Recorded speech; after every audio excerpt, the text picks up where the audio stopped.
All right, welcome inside episode 8 of the Forge Your Strength podcast. We're going to get right into it as always. I'm really excited here to have my guest, Brittany Howard. Britt, how are you? Good. How are you? I'm doing well. So, for those that don't know, Britt and I met, I think it was just before COVID, maybe 2018, 2019. And we met on the heels of one of your rehabs, just kind of getting you prepared for your season. As an athlete playing at the highest level of professional hockey, it was something that I remember fondly for a few reasons. But tell me what you took from that experience, not training with me, but training through a rehab like that and preparing for your season. Yeah, I think I knew. Obviously, we were in the time where the CWHL had just folded and we were in the PWHPA showcases. So we didn't really play weekly. It was always kind of games every 4 to 6 weeks. And I knew playing at that level, I needed to get faster and stronger. So obviously, having two knee surgeries previously, one being an ACL and one being a plica syndrome, I just knew to be able to compete with the best, the Olympians, USA, Team Canada, I had to continue to get stronger and faster. Because obviously my points and records in college, they were good, but moving to the next level, I obviously had to take the next step, which I struggled my first year pro in 2018. So I knew I had to go to the best and work to get stronger as an athlete. So that's on the heels of you going from university where you absolutely murdered it. I think you currently still have the record for Robert Morris University in terms of total points scored over the course of your career. But take me back to a young Brit. Was hockey always the goal? What did you play multiple sports, or what did that look like in your youth? So I played multiple sports, played basketball, soccer, and hockey, and then I tore my ACL in grade 9. Fluke injury during a hockey game, just driving wide on a defenseman. She went to pivot, took me out kind of at the knee. So I was undersized growing up. And so obviously a big defenseman, her body weight on my knee, just the ACL wasn't able to handle it. So grade 9 was a turning point because high school sports were almost done for me. At that point, it was time to rehab. I really started to focus in on hockey because as a basketball athlete, obviously I don't have the height, and soccer, it was never my number one sport. So that's where that ACL surgery really made me focus in on hockey. And so the next year I was lucky enough to play junior, which is, as a first year junior going into grade 10, there's not many spots in the PWHL at the time. So I was lucky to earn one of the spots, especially coming off of a knee injury. And then during that, we played provincials, which every single scout in the nation is at. And I was lucky enough to produce. And I only played 12 games that season. So that tournament was huge for me. And I got scouted to Robert Morris University right after that tournament. Interesting. And so when you were first referred to me, it was through a mutual friend, the Russell family. And I remember Jeff telling me, like there's this girl that we know through her family friends, and she's looking for a trainer, and she needs, the top type of work. And I thought to myself, okay, yeah, we have room to take someone else on. And Mhm. and Jeff told me, like, by the way, like she's as dialed in as they come. And I thought, like, yeah, I've heard that before. And then when I met you, I was like, holy shit, like she is really locked in. Like it was little things, like I'd give you a little drill or a little warm-up thing, and you're like, while you're smiling, telling stories, yeah, it was like from that day forward, you did that thing every single day with perfect intent. What do you attribute that to? Because it sounds like you grew up playing a lot of sports, but were there some moments that kind of lent itself to you developing that work ethic? Yeah, I think both my parents are in the education system. So obviously, like on a day-to-day, they're very scheduled and they're very intense individuals. And I think that obviously translated into some of the characteristics I have today. And obviously being injured so early, it's one of those ACL at the time, it was a year recovery, and I was told you either do the work or you'll never be at the level. So I think it was a bit of a fear factor of, number one, I'm missing numerous amounts of games practices and the social aspect of the game. And so that was so big to me. I'm sitting on the sidelines at such a young age with my mom, going to practices, going to physio a couple times a week. And it was just like, I want to get back to the level, if not better than I was before. And being so young, you're not used to sitting on the sidelines, being the cheerleader, getting asked to fill water bottles, get tape, And that's a totally different experience than many athletes have. Generally, it happens in that more college, university timeline. And so I think that kind of made me very in routine and making sure I was going to practices. I was the only one warming up. And it was kind of like I was told I have to.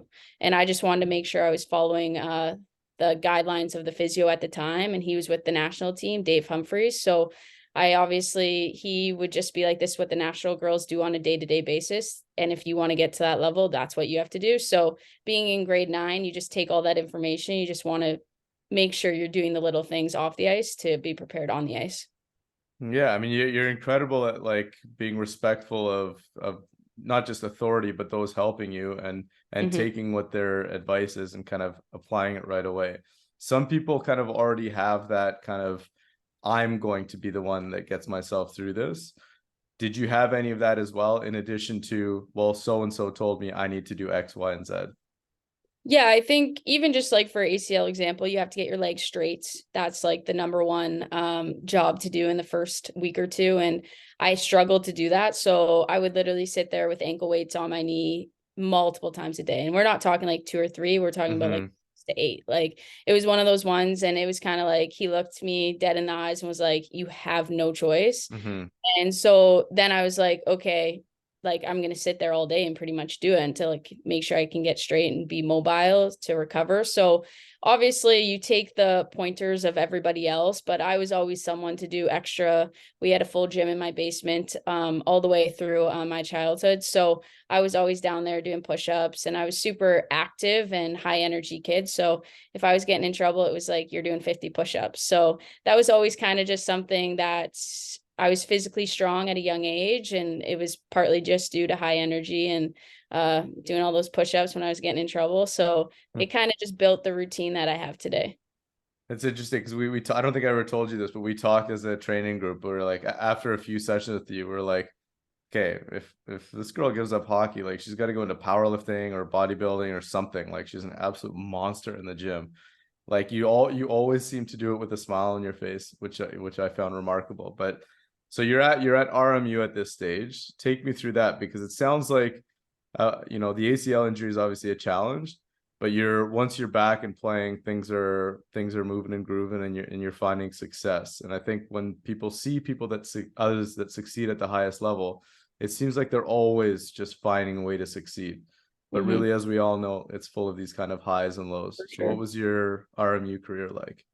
Yeah, so going into RMU, like my last year of junior, I had a good year. I was one of the top players in the province, but because I tore my ACL, I was kind of always behind the radar in terms of Team Ontario, Team Canada. So going into Robert Morris, I knew like I wanted to have a good start. And one reason why I chose Robert Morris was we got feedback from a girl, that Kelly Patton. She actually coaches at Laurier Women's Hockey now, as the head coach. And her feedback was, do you want to go to a university where you're a third, fourth liner to start, or do you want to make an impact all 4 years? I obviously had 5 years, but all 4 years, and be a first line top 6 player. So going into Robert Morris, I knew I wanted to be a top 6 player. That's one reason why I chose the school. And I was lucky enough to actually be line mates with the captain, and we had a great start. I scored my first game, kind of get your monkey off your back. And I was always able to, there on out for that season, just play relaxed. Once you're able to score and get some points, get on the PK,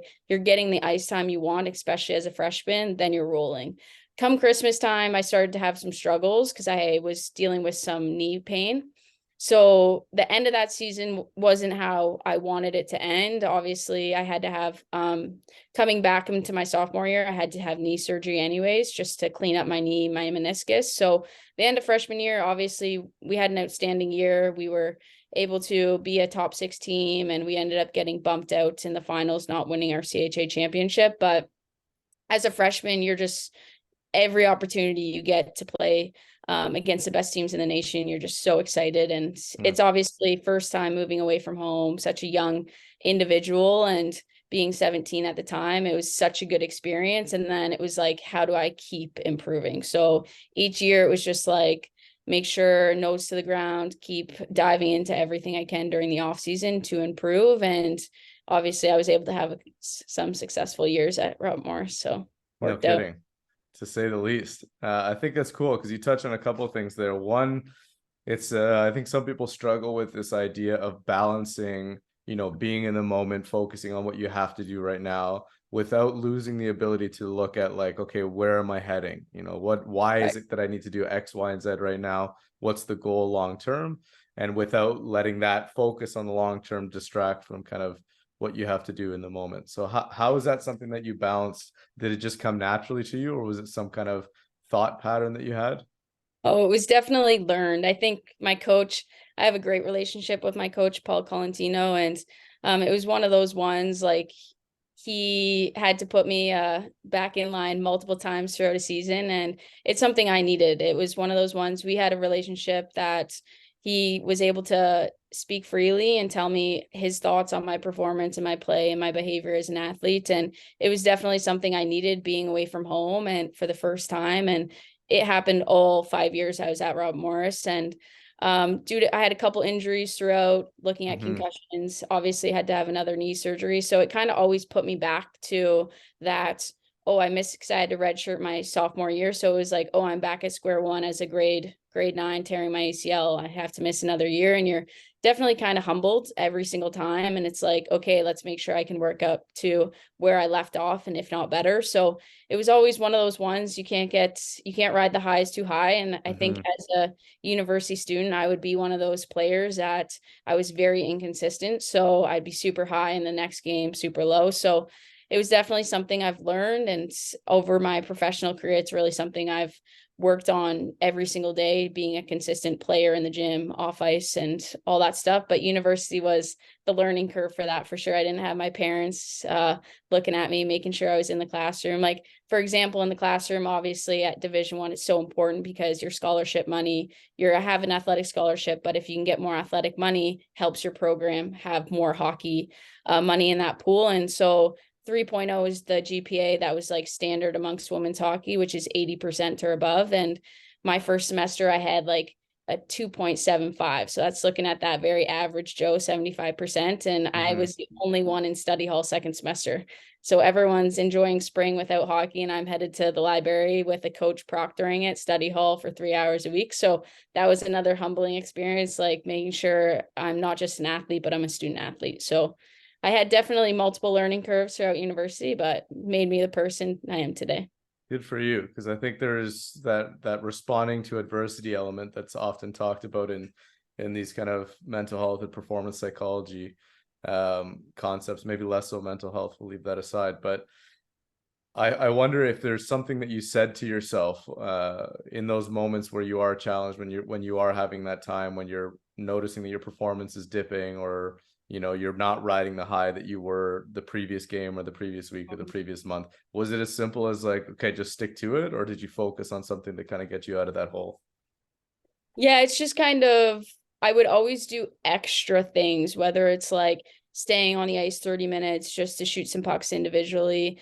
I always found that would kind of dial me in and obviously prepare me for the next weekend. In college, the schedules, you have 2 games a week, if not an off weekend. So you had time throughout the week to just make sure you're doing the little things, whether it's the Normatec, shooting pucks, stick handling. Hmm. And I always found that kind of got me back into a routine. If I missed doing those things, and it was kind of like, especially going into a team, say a low seed in your conference, you're kind of going and you're just going with the flow. But obviously in college, it's so important weekly to make sure you're winning due to the pairwise. Pairwise is so important due to your rankings nationally. So definitely I grew on being more consistent as a player as my time at Robert Morris. That's something we see time and time again with the highest level of performers like yourself. It's that internal locus of control. Like, something's not going well, immediately what do I have to do right now to start working my way out of it? Shooting pucks, taking care of the process, as it Yeah. were. That's amazing. So at this point, let's say your college career is coming to an end and you're moving on to playing in the professional ranks. What was that transition like for you? Yeah, so obviously kind of an unknown at the time. Obviously my coach had kind of told me my senior year, like, this year, your focus is hockey, but also outside of just Robert Morris. So in terms of like looking at Team Canada, looking at professional. So he always kind of focused me and got me in line of projecting just not at Robert Morris, but the next couple of years of professional. So he actually called me spring. I'm home for Easter. He called me, and obviously you have a couple of weeks off being a senior in your spring semester, and he calls me. He's in Florida at the coaching convention. I just talked to Mel Davidson. He goes, "You're going to fitness camp. I know you haven't been doing anything since the season ended, so you better get your tail in shape." So I literally stayed home my senior spring, got dialed in, because obviously with Team Canada, it's so important to pass that beep test. And that's like the number one on my piece of paper for my goals. It was like, I have no choice but to pass this beep test or I will never get looked at again. So I had a month to train, obviously dialed in. I had to go back to Pittsburgh, move my stuff out, but we did that graduation in like a day. And then the full focus of the month was just making sure I could pass that beep test. And I was able to. Obviously, end of May, we went to Calgary and Team Canada. So that season, I was lucky enough to be carded with the national team. So the senior national team. In August, I got to go to a U22 camp as well as a senior development camp, and then be carded for that 2018-19 season. So that was just a great transition in terms of now you're looking and watching the best players train, play. And I'm still so young at that time, 21 years old. And at Robert Morris, I was the big fish, and I'm entering as a small fish now. So that transition was great. And it really helped me be the athlete now based on like the daily routine, these athletes, nutrition, fitness, all that goes into being a professional athlete. So that was it was a learning curve back in Ontario, living in Toronto, a way bigger city, way more things to take care of in terms of I don't have 21 teammates looking after each other. I'm a lone wolf at York University, going to teachers college, and then also doing professional hockey and training at the same time. So it was probably the biggest learning curve in my career going to York, because you're alone. I've never been alone for the first time. When you have 21 teammates, it's a lot different story, but professional, people have families, people have careers. So it's a lot different than at university. A lot to balance there, no kidding. And it's something where I think obviously finding clarity in some way, shape, or form often helps kind of get you on the road towards working your way out of a funk if you're in one. And you mentioned writing down the beep test. Do you often write down your goals? Is that something that's always been part of your work ethic? It's something I've worked on the last 5 years. I think it's something like you go through stints of time where you don't do it, and then times when you're dialed and doing it daily, writing your notes of the day and goals. And it's something I've worked on. It's like that and hydration, I think, have been like my hardest two things. Is the fitness piece. I love being on the ice. I love being in the gym, but nutrition in terms of hydration, all that stuff have always been stuff that is a day-to-day battle. And each athlete has kind of their demon when you look at the whole picture. So those two things, just goal setting, staying on track, and the hydration have been something I work on every day. Interesting. It's going to be my next question, because I think sometimes you hear of athletes who are absolute freaks in the gym, but then they get interviewed and they're like, "Nah, I don't really like the gym. It's just like I just do it because I have to, and I'm fucking good at it." But it Right. sounds like you actually take joy out of it. Is that something you've Yeah, enjoyed through it's your career?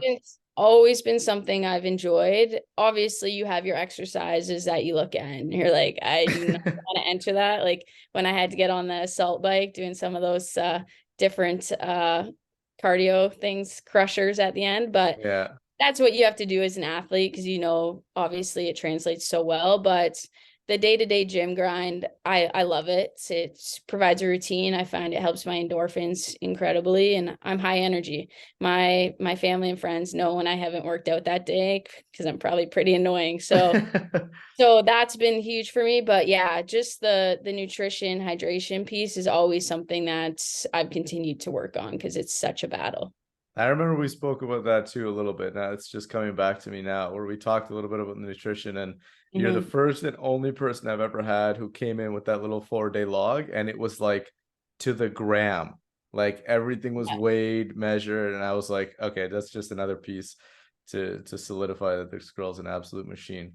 So, Do you find that, just going back to the injuries that you incurred, do you find that there was ever one that was more challenging than another? I know you mentioned concussions as well. I think concussions are probably the most difficult based on ACL and the plica syndrome. It was like you have your weekly progressions in terms of exercises, rehab, and it's very structured. Whereas concussions, I've had multiple. I had to miss a whole year in university. That's because when I missed my sophomore year, it was I got a concussion and then we just wrote it as a knee surgery because obviously I had to get knee surgery, but that could have waited to the off season. But Mm. it's easier to write that down as a concussion because a concussion could be a week, could be 6, 8 months. So obviously concussions have been something I've battled my whole career. Being an undersized player, I hold the puck a lot. Not necessarily saying I'm a head down player, but I do get hit quite a bit. And it's one of those ones that I continue to work on those eye tracking, even if I don't have a concussion, because it's so important to be able to make sure you're able to locate your eyes, you're able to work with that vestibular system and it all is connecting. So yeah, something that's obviously that's a huge struggle because you wake up and you don't know how you're going to feel.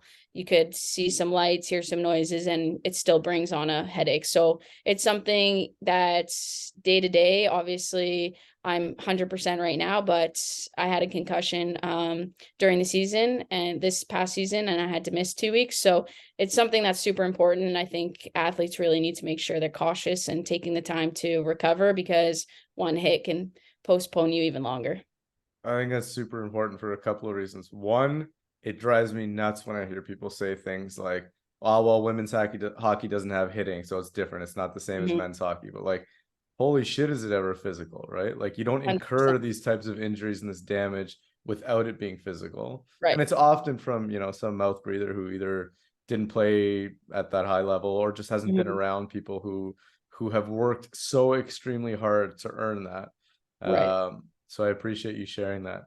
So now take me to this point where you're coming into this most recent season here. Um, what was the preparation like going into that season? Because obviously you guys had an incredible result winning the Isobel Cup. So what was that like going into the season?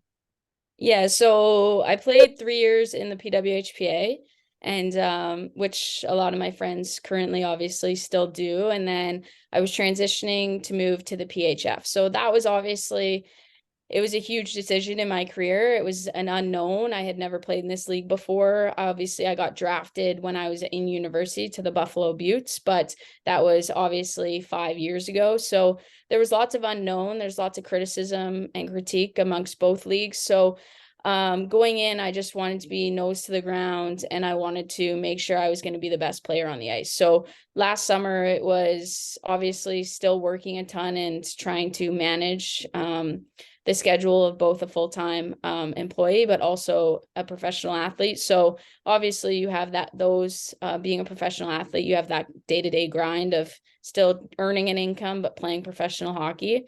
And so this was kind of the first contract I was able to play hockey. So his first contract, I was able to earn a full-time wage, and it was something that like was unheard of beforehand. So I was able to sign a contract with the Toronto Six, being the top paid player on the team. And I was just excited to be number one. I wanted to make sure like your money has to be you have to perform. If you're earning that Mhm. type of money, you have no choice to be the best player on the ice day in and day out. So that was a goal of mine, and I was able to obviously step in, get the ball rolling. Our first weekend against Minnesota, I was able to score the OT winner. So obviously one similar to Robert Morris, I was able to kind of get the monkey off my back, score right away, and then it was just the first half of the season was smooth, so I have no complaints. Yeah, and you finished leading the team in points, right?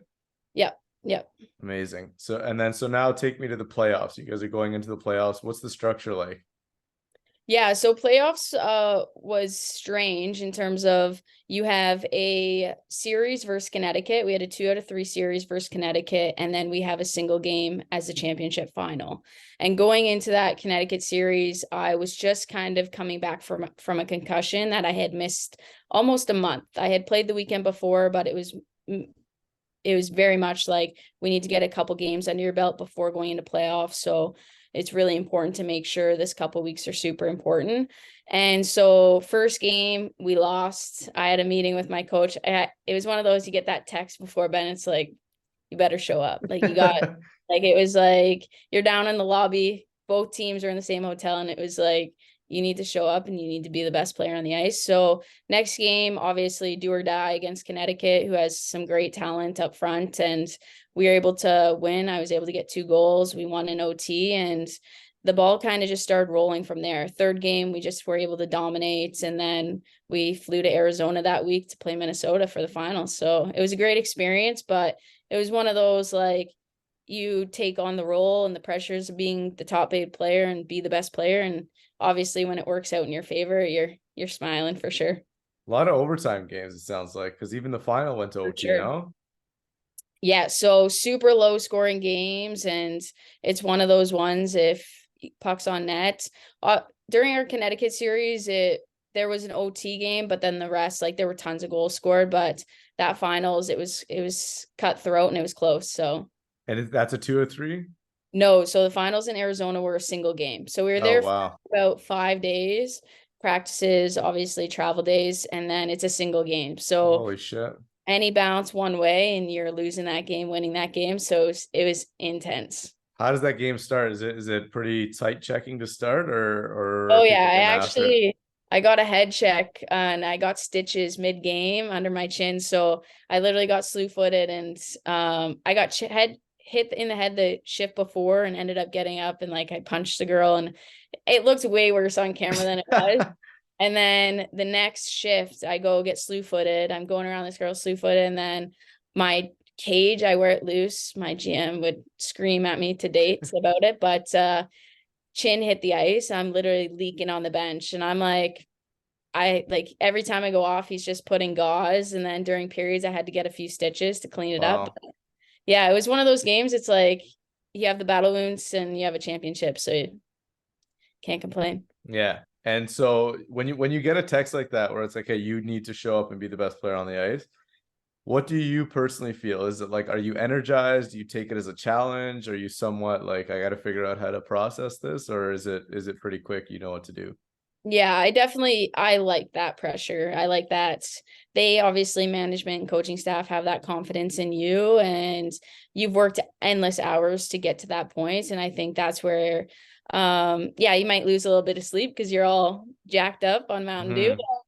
Mm-hmm. Yeah, no complaints. Like, that's Brilliant. something that I want as an athlete. I want that kind of like, obviously as a coach, there's only so much you can do to control the game. And so as a player, you want to make those moments count. And if you get the puck on your stick in the slot, you want to make sure that's in the back of the net. So that's kind of the mentality I've always had. I've always wanted that pressure from coaches. And it's kind of like you're either the sheep or the goat. Like, That's pick it. one and go from there. That's amazing. I think you spoke to this idea of like reinterpreting pressure as something that only bestowed on those who are trusted to get the job done. So Mhm. there's a sense of calmness when you can reinterpret that as, it's because people believe in you. Right. So that's great. So you spoke a little bit about your own. Tell me about your relationship with Angela James, who's, herself an icon in the game, a hockey Hall of Famer, and someone who I'm sure went through a lot of similar experiences you did. Yeah, she was awesome in my experience. She was the one for a few years had called me to switch leagues. I'd always get like a random phone call, and like at the bottom when you don't know the numbers, like Angela James, and we'd always communicate, and it was always like, should I? And I was always indecisive if I should move over. And then this year it happened, and my experience with Angela James was amazing. She treated me awesome, and she was a great in terms of looking at the resources for athletes. It was one of the best seasons that I've had since college, looking at just getting the proper care, the physiotherapist, the trainers, all that stuff. So in that sense, it was awesome. Actually, when I got that concussion, she immediately went out and purchased me the new CCM concussion Wow. helmet. So just doing those things to make sure your athletes feel like you care, I think, is such a big aspect as a GM. And she did the little things, to say the least, to make sure we came out on top. And so, yeah, she's awesome. Any pieces of advice she ever gave you as a player? Well, I think it was just like she obviously was one of those ones who looked at me during that Connecticut series, and I talked to her before the game. I go, I'm gonna look at you in the stands. I go, I'm gonna get one. And so I ended up looking at her in the stands, and she was just like, I think it's one of those ones, she just looks at me like a jackass and just is always chirping me. So it's I looked at her and like ended up we were able to score, and like right after the game, I gave her a big hug, just like there you go. Like that was That's awesome. awesome. That's awesome. So you're in the final. It goes to overtime. Take me through the moment where you see the puck going past the line and you guys win. Yeah, so I was so obviously it's 3-on-3, so it's insane. Your lines, your bench, there's more people on the bench, so it makes it a little bit more hectic. And Vanasova was able to get it kind of at the goal line, get to the top of the circle near the dot line, and was able to just go absolutely bar down. And then it was just a race to the celebration. It's the hardest job is getting off the bench, I think, at that point. But yeah, Yeah. it was obviously it was a great goal to finish a great season. So couldn't ask for anything better. First championship in how long for you? Because I remember a few years ago, it's coming to my mind now, Wojtek Wolski. He must have been in early 30s at the time when he was playing with Magnitogorsk in the KHL, and they won the Gagarin Cup, like their version of the Stanley Cup. And it was this awesome moment. And I remember he came back that summer to train, and he was talking about like, that's the first championship I won since I was like, I don't know, 10 years old, since he was a kid. Mhm. And I think sometimes people don't appreciate how long sports, as much as there's highs For and lows sure. and success and playoff wins and all these things, sometimes you can go a decade plus or never without something that's 100%. like an ultimate goal, like a championship. So for you, when was the last time you won before that? So we won the CHA championship my junior year, which is our league championship. But it's a bit different in obviously college because you still have the Elite Eight Frozen Four national championship. Right. So your celebration is a little bit different because the next week you're going to the Elite Eight against Wisconsin. So this was the first time where it was like you get to be with your team, you're in a hot city, just great location, and you get to celebrate. So it was going on that 5-6 years for sure. Amazing. And so now, as we alluded to earlier, the highs and lows of all of this, of sport, of life in general, coming on the heels of that championship, when do you get the news about the state of the league and what's happening with it going forward? Yeah, so I signed with Boston mid-May, so I was excited to go play in Boston. Lauren Gable, who was the top scorer of the league, she's from Boston or plays in Boston, but from Kitchener. We actually play on a ball hockey team together. And then Cassie Sauve, who's from Oshawa, we were all headed to Boston. So we were so excited, living together, accommodation paid for, and we get my agent messaged me being like, make sure you're on this town hall. So this was about mid-June, and he goes, make sure you're on this town hall. I'm a player that doesn't really care for those type of meetings, so I'm like, oh Nelly, here we go. So really wasn't sure. I called my mom right away and was like, it's not good. I just have a feeling something's up. And then about a 5-minute Zoom call, we get told that our league has been bought out by Billie Jean King and the owner of the Dodgers. So it's kind of back to square one. What happens now? So that's where we've obviously gained a little bit more information since then. But yeah, it was a shell shock for sure. Are you able to share it all where things are at right now? Yeah, so right now, obviously, the player pool, you have the PWHPA, you have the PHF players, and the players who were or coming from Europe. So now you're looking at one league, you're looking at the best in the world. So I'm excited to play amongst obviously some of my friends in the PWHPA again, and now it's best on best. So that's all you can ask for in women's hockey. We've kind of been told there's going to be 6 teams. The league's going to start in January, training camps probably end of November, December. So it's kind of the waiting game on where you get drafted and go from there. But now you're looking at everything we've wanted in women's hockey and for it to be sustainable and for girls that I coach to date to aspire to play in a professional women's league that is sustainable. You're making a living wage and having the resources that everyone needs. So it's great for the game and see where it goes from here. Well, as I suspected shortly after meeting you, and as is confirmed on this podcast here, regardless of what you do, your attitude, your energy, your mindset, your approach to your process in general is going to carry you a long way no matter what you do. So I appreciate you coming on here, and it was good to catch up, and looking forward to doing it again soon. Thank you. Have a good day. You too.